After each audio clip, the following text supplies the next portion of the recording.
Hey YouTube, it's Crush1990, and today I have another deck tech for the Sorcery TCG with the 60/40 deck sizes that'll eventually be required once, probably once set 3 comes out. And this deck is the Enchantress deck, and this is basically a redoing of an Enchantress deck I posted probably like 6 to 8 months ago, maybe. And it was basically like a swamp hag, super thematic type of deck. And yeah, with this new stuff, I kind of was retooling around some of my old deck lists that I had, and yeah, I felt Enchantress could really value from the bigger deck and just focusing more on that swampy kind of a vibe. If you don't know what Enchantress does, this one I'm not going to go into too much detail, but basically, whenever you cast a spell, you can animate target aura until your next turn. It's an aura minion with power equal to its cost. So, typically is kind of like a control-y kind of a vibe with this avatar, and this deck is definitely a hard control deck. And do keep in mind with Enchantress, you can animate your opponent's auras, and then you can, attack into them to kill them if need be. So yeah, that's kind of the whole thing behind Enchantress. But one of the reasons why I was doing a Swamp Hag themed deck is because the artwork definitely alludes to that kind of a vibe.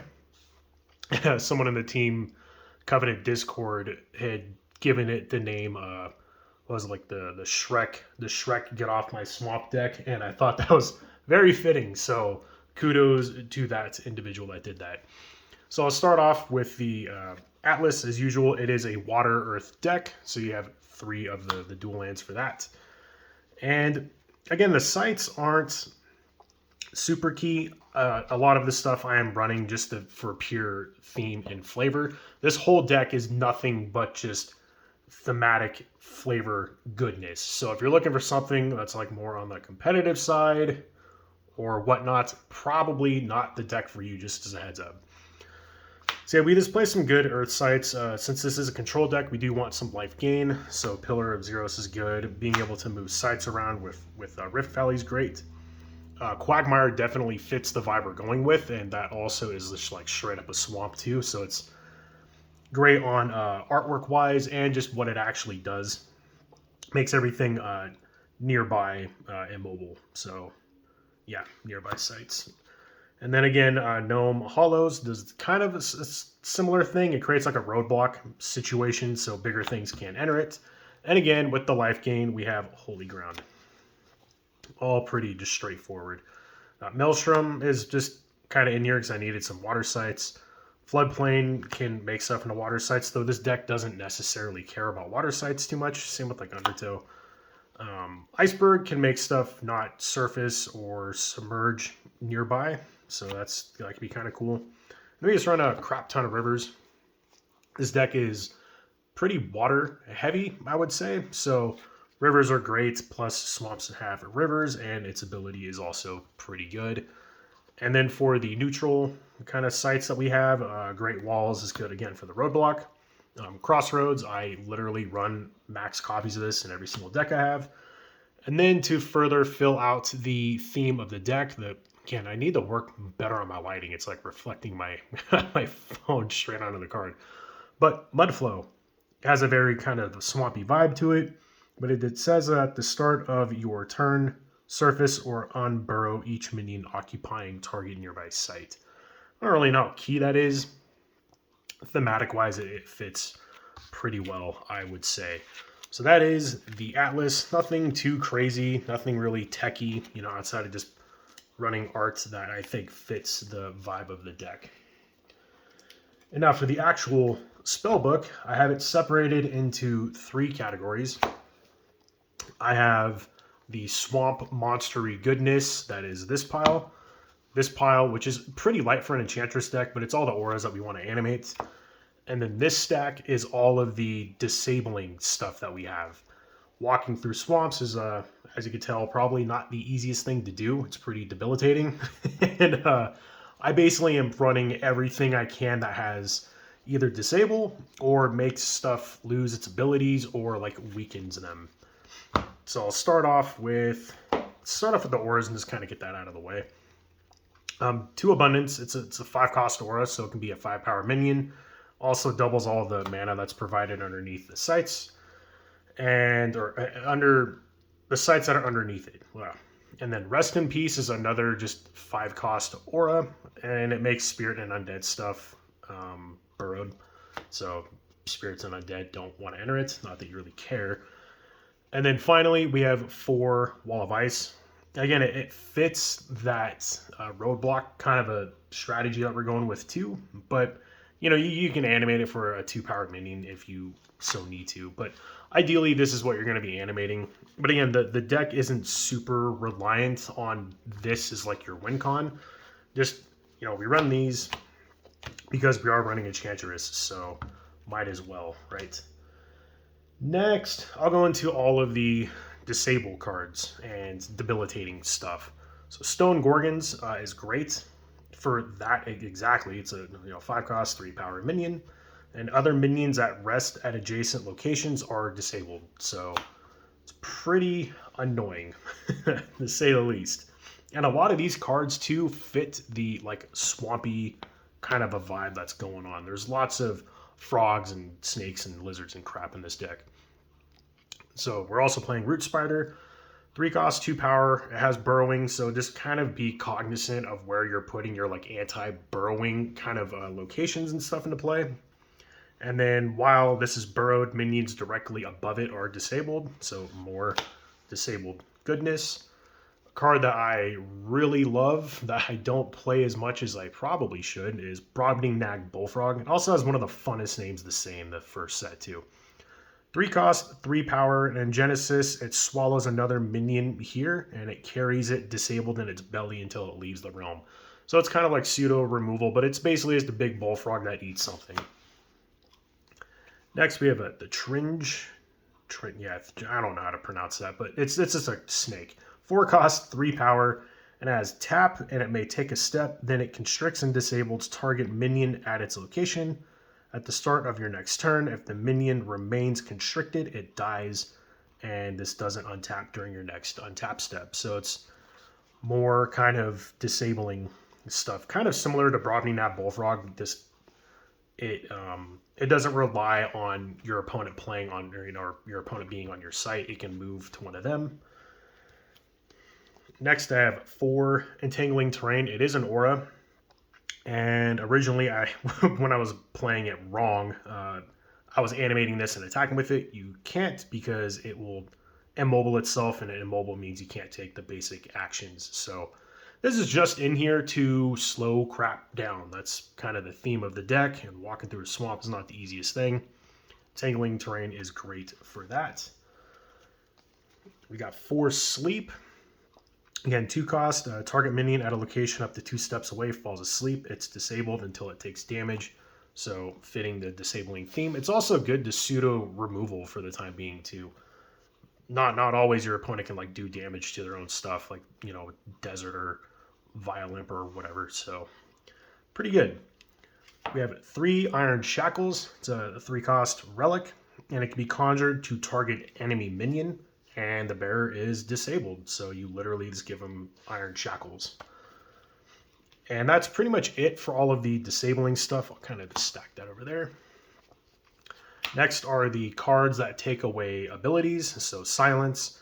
Minions occupying affected sites lose all non-basic abilities. Again, I was using Enchantress before where I was animating this and attacking with it. You can't because it loses the ability that Enchantress gives it. So kind of a nombo there, but still fits the theme quite well. And then Magnetic Muzzle, and I got this really sweet foil one. This is one of my favorite arts in the first set as well. Looks very, very good foil. Like you can see the foiling on all the muzzly goodness there. And basically, this thing is a 2-cost relic. Bearer loses all non-basic abilities and can't drop Magnetic Muzzle. And at the end of each player's turn, if Magnetic Muzzle is abandoned, that player attaches it to a nearby minion. So it can like keep swapping around and doing annoying crap. And then since this is like a Swamp Hag deck, gotta play the Wicked Witch. It's a 4-cost, 2-power mortal minion. It's a spellcaster, which could be kind of cool with sleep, but But it says other nearby minions have -2 power. So more of the debilitating, annoying stuff that you're making your opponent go through. And that is pretty much it for the disabling, kind of annoying card package. And finally, to round out the deck, is all of the thematic swampy goodness. It's a lot of minions here. In fact, it's all minions except for assorted animals. So we're playing 2 Squirming Masts, a 3-cost, 0 power minion, and it has whenever a nearby minion dies, Squirming Mast permanently gains its power, so this thing can get out of hand pretty fast. Playing Yokai Kappas, these like Ninja Turtle looking dudes. It's a 4-cost, 3 power. You can discard a water site, which is one of the reasons why we have so many rivers. And you can untap them. You can only do it once per turn.